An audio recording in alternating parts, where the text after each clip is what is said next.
नाही तर असं की शरद पवार साहेब आमच्या जिल्ह्यामध्ये आमच्या विरोधात प्रचार आले नाही, ही तर मग मोठी बातमी होईल. त्यामुळे हा म्हणजे जगाचे जे काही 9 आश्चर्य आहेत ते आश्चर्य होईल. त्यामुळे त्यांनी प्रचाराला ते येणार आहे, त्याचे नाविन्य काही नाही आहे. विखे विरोधात प्रचार करणं हे त्यांचा धर्मच आहे. म्हणजे खरं म्हणजे काँग्रेस पक्षाची विश्वासार्हता संपलेली आहे.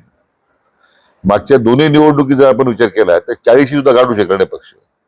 मोठ्या मुश्किलीने विरोधी पक्ष पण त्यांना मिळालं, ते सुद्धा वरचं राज्यसभेत मिळालं. मग जनतेने ज्यांना नाकारलेलं आहे त्यांच्या घोषणापत्रावर कोण विश्वास ठेवणार आहे? ते उद्या काही जाहीर करतील पण लोकांचा विश्वास आला नाही. हे राजीनामे कोणी दिले नाही. त्यांनी पक्षश्रेष्ठींनी त्यांचं म्हणणं, मी आता माहिती घेतली, पक्षश्रेष्ठींनी त्यांची भूमिका ऐकून घेतलेली आहे. निश्चितपणे त्या स्तरावर प्रदेशाध्यक्ष असतील किंवा अन्य मंडळी त्याबद्दल विचार करतील, बैठक बोलावतील. त्यामुळे त्या बैठकीत काही गैरसमज झाले असते दूर करता येतील. महाविकास आघाडीच्या उमेदवारासमवेत कोणाचे फोटो आहेत, मला वाटतं त्याचा केव्हा लेखाजोखा मांडू आपण केव्हा तरी नंतर. मागे एकदा बोललो त्याच्यावर, 2 वेळा बोललो. असं आहे की त्यांना राजाश्रय कोणाचा होता? ते तुरुंगात गेले, तुरुंगाच्या बाहेर आले, कोणाच्या गाडीत ते फिरत होते हे लोकांना माहित आहे ना. खरं म्हणजे ज्यांनी त्यांना राजाश्रय दिला तर त्याचा खुलासा त्यांनीच केला पाहिजे की अशा माणसाला राजाश्रय आपण काय दिला. एकेकाळी त्यांचे जे तारण गळ्यातले तारणार होते अशी स्थिती आहे.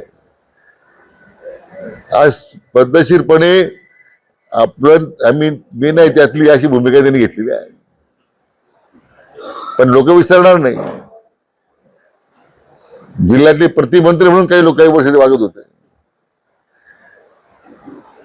हे भ्रष्टाचाराला किती पाठीशी घालावं.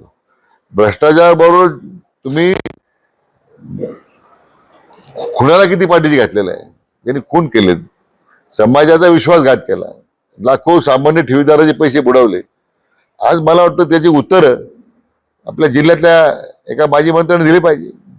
म्हणून सगळ्याच बाबतीत त्यांनी ते काय म्हणजे त्यांनी मौनी बाबाची भूमिका काय स्वीकारली? कोणाला कुठं उभं राहायचं आणि कोणाचं नेतृत्व मानायचं ज्याने ठरवायचं. शेवटी जनता हे उडाडवाने पाहत असते. हे ज्या कोणाला उड्या मारण्याचं काम सुरू आहे. त्यामुळे जे स्वतःचे नेते येऊ शकले नाही ते जनतेचं कसं होणार हा खरं प्रश्न जनतेला पडलेला आहे. एबीपी माझा, उघडा डोळे बघा नीट.